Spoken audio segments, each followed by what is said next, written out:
Welcome to 60 Seconds of Wellness. Let's take a journey through the human ear.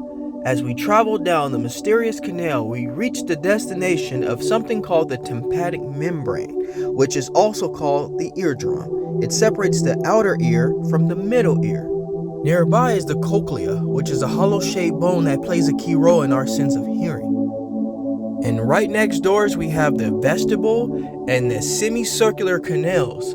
These organs have a lot to do with the involvement of our equilibrium. And around the corner you have the vestibular nerve and the vestibular cochlear nerve. These nerves communicate messages about head position and motion. The oval and round window play an important role of fluid and sound transmission. There are 3 important bones in the middle ear. That is the stapes, the incus, and if you travel just a little along the way there, you'll run into the malleus.